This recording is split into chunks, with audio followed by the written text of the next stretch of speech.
Hello everyone! So yun po, what I'm showing you right now is yung isa pa naming ready for occupancy dito sa Estancia Enclave. So ayun, ito po yung unit na available. Wala siyang katalikuran. Ang ganda nito. Sa likod po nito is open space. This is second to the corner lot. Ayan, this is inner lot. Again, this is only 2.6 million from 3.1 million. Naka-promo po yan ngayon. So again, ito po yung ating daan. From here, diretso lang yan. Then face gate, ito na yung amenities natin. Ayan po. So, dito po itatay yung adult pool, kiddie pool, country club, basketball court, chapel, and yung basketball court dito po sa area na to. So, kung naghahanap kayo ng magandang place, ito yung pinakamagandang place sa Estancia Enclave. So, pakita ko na yung unit. Ayan lang siya. Ang ganda. Ayan o, this is the unit po, yung color blue. Yan yung available natin. So, again, I'm sorry ha. Hindi ko po talaga kayo maipasok sa loob kasi nakalock po yan automatic. Hindi po yan hinahayaang nakabukas. At least you would have the idea po. Ayan. So, ayan yung unit. This is color blue. Wala tong katalikuran. Ang ganda ng spacing sa likod. Ayan. So, ito yung unit. Tapos, ito po yung parking space natin. Yung half ng parking space, meron na po siyang kumbaga parang may shade na siya kasi yung second floor mas malaki po sa ground floor. Ayan. Ayan. Again, this is only 2.6 reservation. If you want to reserve the unit, is only 20,000 pesos. Then, the down payment is only 32,000. Payable po yun within 30 days from your reservation po. Then, pag naano na po natin yan, bayaran natin down payment and complete na yung ating requirements, ipapa-approve na yan sa bank. Then, once may approval na, pwede nyo nang lipatan yung inyong bahay. So, pakita ko lang sa inyong likod yan para at least you would have the idea kung anong meron sa likod. Though, hindi ako pwede pumunta doon kasi medyo babawalan tayo. Ayan, so, ito po yung bahay. Then, yung likod niya is ito lang. Ayan siya, oh. Open space. Ang galing. Walang bahay sa likod. So, ayun yung ayun po yung gate. Ay, gate tuloy. Yan po yung pinto going dun sa sa loob ng house. Ayan, so as you can see, oh, presko, may puno pa dito. Ayan, so again, ayun lang po yung ating gate. Going po yan sa gate ng ating place. Ayun. Ganda. Again, so if you want to reserve the unit, kindly contact us. Again, I'm Miss Say Carranza. Ako po yung licensed real estate broker and I have 2 guest agent na sumasagot ang inyong inquiry na si Miss Stephanie Francisco at si Ella de la Cruz. Our number is already posted. Add nyo na lang din kami sa Facebook. Ayun po. So, thank you so much. And kindly subscribe if you are new to my channel po. Marami pa akong papakita sa inyo ready for occupancy na available dito sa Estancia Enclaves. Thank you so much. Bye po! Hello everyone! So again, I'm back. This is Miss Say Carranza, your licensed real estate broker based in Cavite. And right now po, what I'm showing you is yung actual map ng ating Estancia Enclaves dito sa along highway ng Tansa, Cavite. Ayun po, so what I'm showing you right now is yung available na unit natin. So, I just want you to appreciate kung gaano kaganda yung natin, subdivision. Kasi gusto kong makita ninyo kung ano yung point of view ko bilang broker ninyo. Ayun po, so kaya sobrang favorite ko tong Estancia Enclaves kasi number 1, siya po yung namumukod tangi na subdivision talaga dito sa Cavite na along highway mismo ha. I'm not talking about sa highway ng barangay or highway ng kung saan man po yan. I'm talking about doon sa mismong national highway ng Antero Soriano Road. Mismong highway po ito ng Tansa. Ito po yung road talaga ng Tansa na dire-diretso papuntang Centennial Road, going sa Cavitex, papuntang Coastal Road, Papitex, Pa-EDSA, and Pa-Manila. Ganun po kaganda yung location niya. So, from here, ito po yung ating road or yung ating main road ng Tansa, Cavite, which is the Antero Soriano Road. So, dito po sa road na to, dito talaga dumadaan yung mga buses going sa PTEX Terminal, going Mall of Asia, mga UB Express going Mall of Asia, mga jeep or mga BP buses going SM Bacoor and Pasapote Las Piñas. Imagine nyo, bababa lang po kayo ng transportation, then walkable na yung phase. From here po, mga 300 to 400 meters, phase na po ng subdivision po. So, kaya sobrang dami po talagang ito na dito kumukuha and gusto po na along highway, ito po yung number 1 na pinakamaganda po talaga actually. Kasi yung mga ibang subdivision na along highway po dito sa Cavite is sold out na. Ayun po, so namumukod tangi na lang po talaga tong subdivision na to. And ayun po, so again, ang ating travel time from here, pag dito po tayo galing sa ating subdivision, 40 minutes travel time lang po yan going sa PTEX and Naiya Road. Ganun po siya ka-commuter friendly and 24/7 access. Kaya kahit anong oras man kayo sa araw na to or sa araw man na lalabas kayo, sigurado pong may masasakyan kayo na bus kasi dito po talaga lahat yan dumadaan. So, ayun po. Before further ado, again, I'm Miss Say Carranza, licensed real estate broker based in Cavite. Ayun po, you can add me in my Facebook account and please, if you are new to my channel, please do me a big favor po. Please subscribe and hit the bell button found at the lower right of this video screen. Ayun po. And please do like my video na rin po. Malaking tulong po yan sa akin para makagawa pa po ako ng ibang vlogs about sa mga pabahay natin dito sa Cavite. So, ayun. So, let's go na. Ayan po. So, ito po parang virtual tripping na rin ano po. Pero, please watch nyo po yung mga ibang vlog ko po about sa Estancia Enclaves para mas ma-appreciate niyo kung gaano kaganda itong property na to. Kaya, sobrang favorite ko po talaga to. Ayun po. So, ayun. So, pasok po tayo. Pakita ko lang po muna sa inyo yung master plan. So, ito yung buong subdivision. Ito yung kabuuan. Ito yung phase na may ready for occupancy na. Ito po yung mga townhomes namin. And ito rin po yung pinakamagandang phase sa buong Estancia Enclaves. Then the rest po, yan yung mga ibang phases. Ito po sa yellow na to, diyan po nakatayo yung mga ready for occupancy namin na townhomes. So again, ang mga turnover po ng unit dito, we have townhomes, yung 4 to 6 cluster townhomes. So ibig sabihin, 4 na unit lang na magkakatabi yan hanggang 6 units lang po. Hindi po yan katulad ng ibang subdivision na pahabaan ng block or pahabaan kung gaano kahaba yung block, ganun din karami yung unit. Dito po hindi. Every ano po yan, every 4 house po magkakat yan. Kumbaga may end lot. Ayun po. 4 na units na magkakatabi hanggang 6 units. Then, ayun po, so may townhomes po dito at merong duplex or twin homes. Parehas po yun, pag tinurn over, complete finish with tiles. So, ito naman po, itong townhomes natin, pag tinurn over po yan sa inyo, meron na po yung vinyl tiles, meron na yung vinyl tiles sa ground floor, may vinyl tiles na rin sa second floor, and yung ano po, and yung stairs po, naka-wood stairs po yan.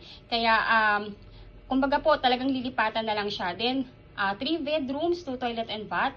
May 1 car garage with provision for laundry area and dirty kitchen. Sa likod po yun. Kaya, ayun po, kaya if you want po na mag-extend pa sa likod ng property ninyo, you can do that po. Kasi nga po may space pa sa likod.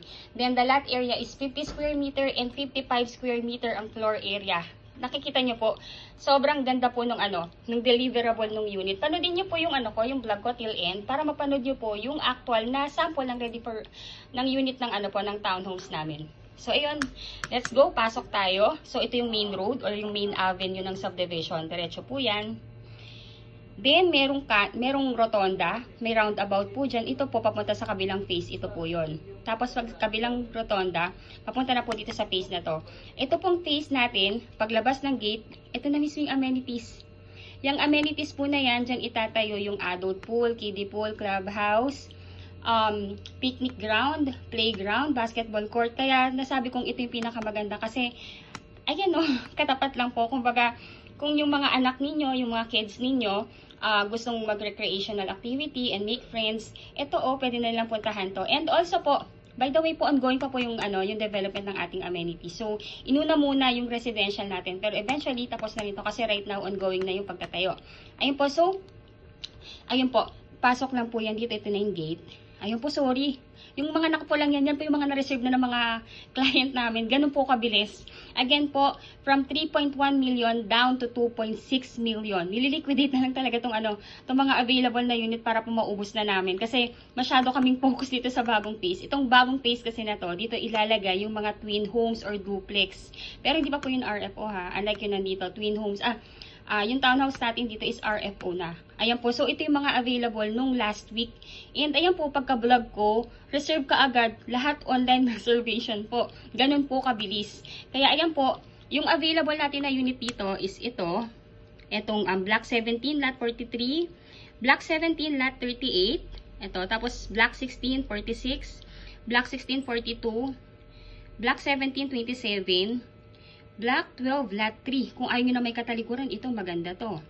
Ayan po. So, ang kagandahan po dito, mukha lang siyang malaki sa face ha. Pero, if lalakarin nyo, dire-diretso lang naman po yan. Malapit lang po siya kasi ako yung binablog ko yan. Nilakad lang namin yan from here, papunta dito sa mga available na unit. So, watch nyo po yung aking mga vlogs. Mapapanood nyo po yung mga video ng actual unit ng mga binabanggit ko. At least para makapili na kayo. Yan na lang po yung available. So, right now po we have 1, 2, 3, 4, 5, 6, 7, 8. 8 units left. Ayun po. So, open house kami this coming Saturday. Ayun po.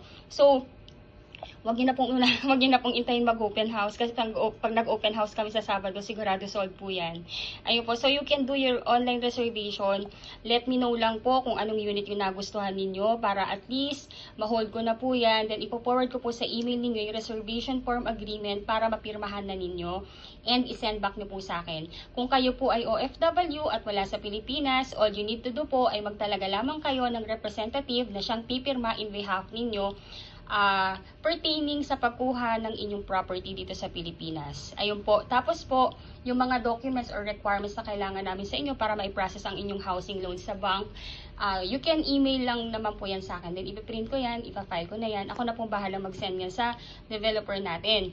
Then, pag may approval na at hindi pa po kayo makakauwi sa Pilipinas, ang magsasign in behalf ninyo dun sa loan approval ng bank sa housing loan is yung representative ninyo. So again, yung representative po ninyo kailangan is immediate family member. Bawal po ako, bawal ang kaibigan, immediate family member po. Like asawa, anak, kapatid, magulang na nag-e-edad na 21 to 55 years old. Kung wala po, kung ang family po ay nasa ibang bansa, pwede pong pinsan ninyo, bayaw, hipag, or in-laws as long po na nandun sa circle ng family ninyo. Ayun po. So, ayan. I'm just presenting to you po yung actual location ng ating mga units. Again po, you can do your online reservation anytime po. Let me know lang po para masend ko po sa inyo yung reservation form and yung SPA form. By the way po, yung SPA form po yun, magagaling po yun sa amin. Lalagyan ko na lang po yun ng tick kung saan po kayo pipirma. Then, dadalhin nyo po yun sa Philippine Embassy natin kung saang bansa po kayo naroroon ngayon. Then, pagka napakonsul nyo na po, ipadala nyo po yun sa inyong magiging representative dito sa Pilipinas upang ma-sign din niya and maipadala po niya sa amin sa office para ma-file po namin. Pero if ever man po na magkakaroon kayo ng hassle or medyo nahihirapan po kayo sa pagpapakonsularize, let me know po. Baka pwede natin gawan ng paraan yan dito sa Pilipinas. Let me know lang po. At least matulungan namin kayo sa part na yon. Ayun po, so itong computation naman na po, itong pinapakita ko sa inyo is yung computation natin for the inner townhomes. Ayun po. So, ang ating house specification, complete turnover, may na po yan, as I say po, meron na yung vinyl tiles, may partitions na. Ayun po. 3 bedrooms, 2 toilet and bath, 1 carport with provision for laundry area and dirty kitchen sa likod. Lot area is 50 square meter, then the floor area is 55 square meter. Ayun po, sorry to say po, ubos na po ang ating end lot at corner lot. Ayun po, so ito na lang po yung natitira talagang unit natin. So, ang total contract price po niyan is 2,688,000. Then, ngayon po, dahil nga po kami mag-open house, magbibigay pa kami ng discount na 68,000. Again po, ang original price na po talaga nito is 3.1 million. Pero para po ma-fast move na namin yung pag-uubos ng property nitong mga na-available na unit, nilagay po uli sa old price. Ito po yung old price ng property 5 years ago. Ayun po. So, 2.6 million po siya before. Ngayon, dahil mag-open house po kami, unahan po ito, magbibigay pa kami ng discount na 68,000 pesos less sa total contract price. So, ang magiging total contract price na lang is 6,220,000. Then, miscellaneous fee is 183,400. Ito pong miscellaneous fee is for the title transfer, government tax, and processing fee sa bank po. Then, yung down payment, from 10%, ginawa ding 1.9% down payment para mas maging makamasa and malipatan nyo kaagad. Para, syempre po, kung mas mababa ang down payment, mas mababayaran ka agad. Yun naman po kasi yung goal namin. Maibigay ka agad sa inyo yung property. Wala nang pahirapan. Ayun po, again, yung 1.9% down payment is based po yan dito sa net TCP na 2.6. So, ang 1.9 po niyan is 49,780 pesos. Ngayon po, ang first cash out, if you want to do your online reservation na, you can deposit yan sa bank account ng aming sales officer. Ang first cash out is 20,000. 20,000, i-deduct po yan dito sa down payment na 49,780. So, ang magiging net na down payment na lang is 29,780 pesos. Ngayon po, may 5% na initial MF lang po tayo nababayaran na 9,170. Itong 5% initial MF base po yan dito sa 183,400. So, ang 5% po nito ay 9,170. So, i-add lang po yung dalawa na yan, yung 29,780 plus 9,170 equivalent to 38,950. Ito po yung magiging down payment natin na kailangan nating bayaran within 30 days upon reservation po. Ngayon po, pagbayad na yung down payment, stop payment na po tayo. And dapat po na-complete na natin requirements natin kasi po ipapa-approve na natin yan sa bank financing. Ngayon po, while wala pa pong lumalabas na approval, wala po muna kayong babayaran. Usually po yung approval natin sa bank, lumalabas po yan within the period of 30 days. Within the period of 3 months po. Ngayon po, pag may approval na kayo, si bank, directly po yan mag-i-email sa inyo to inform you na na-approve na kayo, then lalatagan na kayo ng contract. Basahin nyo lang po yung contract, and pag nabasing na yung terms and conditions, and nag-agree na kayo, replyan nyo po yung bank na ina-accept yung approval. Para yung magiging representative ninyo dito sa Pilipinas, bibigyan na po siya ng date for loan contract signing po. So, ayun po, ngayon po, pagka nakapag-loan contract signing na po yung inyong representative, hihingi naman po ng go signal sa inyo si bank kung ipapa-loan release yun na po sa developer. Ngayon po, pag na-loan release na po sa developer, yung loan po, mag-i-start na rin po kayo ng inyong loan, ang inyong monthly amortization kay bank. Ayun po. Then, pag na-receive na rin po ni developer yung loan proceeds, hingi naman siya ng 30 days sa atin or sa inyo po, para for the unit preparation and acceptance ninyo ng unit. Yun na po yung magiging date din ng inyong loan ng inyong house turnover po. Ngayon po, pag nakapag-loan release na, bali po ito po yung magiging monthly amortization natin. Bali kung gusto niyo pong i-maximum na 30 years to pay po, ang inyong magiging monthly amortization for 30 years is 20,138.77 centavos. Ngayon po yung required income na kailangan na mag-reflect sa inyong job contract or certificate of employment at payslip is at least nag-gross po kayo ng 68,834.35 centavos. Kung gusto niyo naman po ng medyo mas shorter term, meron din po tayong 25 years to pay. Yung 25 years to pay po, that will be 19,397.77 centavos. Ngayon po, kung gusto niyo po ng mas shorter term pa, there is also 20 years to pay. That will be 21,277.72 centavos. Then for 15 years to pay po, is 24,667.12 centavos. Then kung 10 years to pay naman po ang gusto ninyo, that will be 31,865.81 centavos. Then for 5 years to pay, that will be 54,342.85 centavos per month. Ay po, so ito po yung mga options ninyo for the monthly amortization kung ilang years niyo po gustong bayaran yung loanable amount po ninyo. Ngayon po, pag na-approve na rin po kayo and nakapag-loan contract signing na kayo, babayaran niyo na rin po itong miscellaneous, itong move-in fee na 15,000. Itong move-in fee po na ito is para po yan sa application ng Meralco at ng water po ninyo. Ngayon po, para at least hindi na po kayo yung mag-a-apply nito or yung representative ninyo, bayaan nyo na po yung admin natin ang maglakad lahat nito. Para at least paglilipatan nyo na, meron na po itong utilities or iintayin nyo na lang maikabit ni Meralco yung inyong kuryente po. Ayun po, so again, if you are an OFW at wala sa Pilipinas, all you need to do po ay magtalaga lamang po kayo ng inyong representative na siyang pipirma in behalf po ninyo sa pag-acquire ng property natin ninyo dito sa Pilipinas. So again, ang representative po ay dapat immediate family member. Hindi po pwede ako, hindi rin po pwede kaibigan.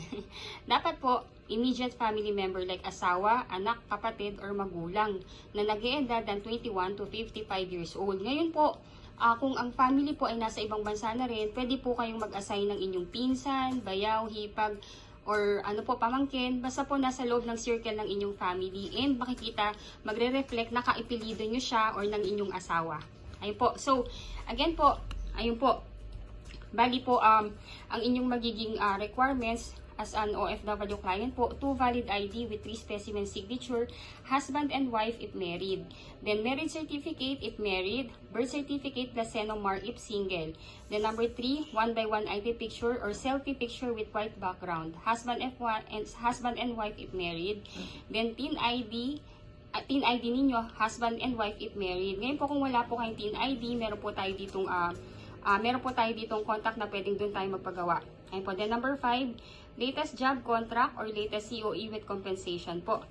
Then latest 3 months payslip, visa, permanent residence ID, oath of allegiance, proof of dual citizenship or any that is applicable. Any of this po. Kung citizen na rin kayo sa bansang pinagtatrabahuhan po ninyo ngayon. Then number 8, latest arrival and departure stamp. Yun po yung nasa passport po ninyo. Then number 9, SPA form. Itong SPA form po na ito, manggagaling po yan sa ating developer. I-email ko po yan sa inyo kasabay ng reservation form.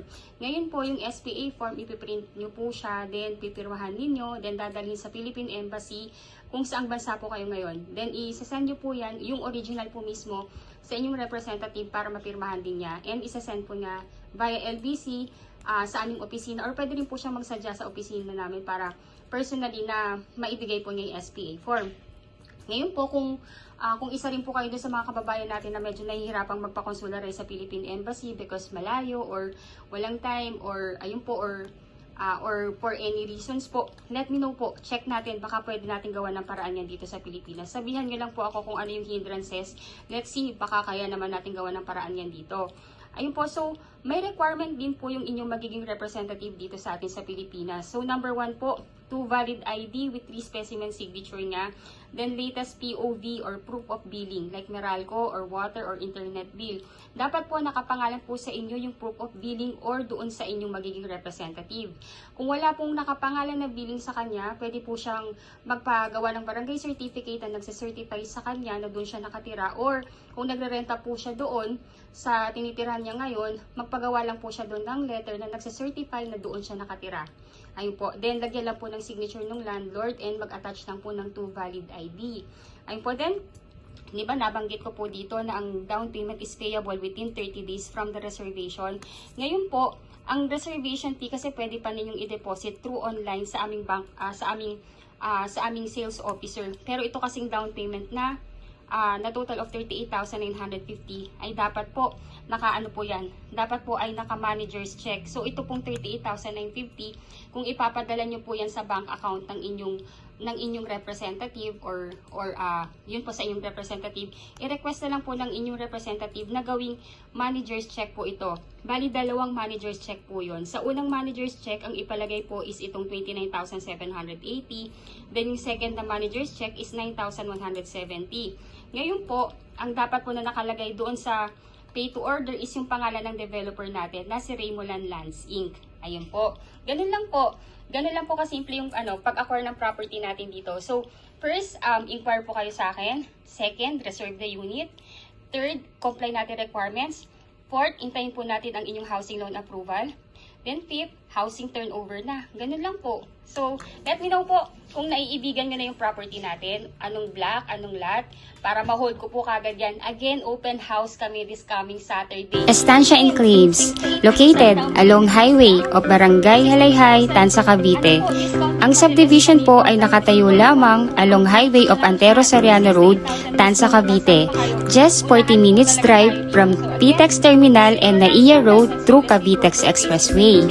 And if you are new to my channel, This is a few units left, kaya kung nais nyo nang mag-reserve, kindly text and call me or add me in my Facebook para masendan ko na po kayo sa email ninyo ng reservation form at ma-fill upan ito. At ma-send nyo din po sa akin ang mga documents or requirements na available ninyo on hand. At kung kulang pa naman po ang inyong mga requirements ay maaari namang to follow po ito. Pagka-fill up po ninyo ng forms at pagka-send back po ninyo sa akin ng inyong reservation form ay maaari na po kayong mag-deposit ng inyong reservation fee sa bank account ng aming sales officer. Paki-screenshot na lamang po ang inyong proof of deposit upang ma-file at mabigyan kayo ng receipt. Any day po ay maaari kayong mag-tripping o ang inyong representative.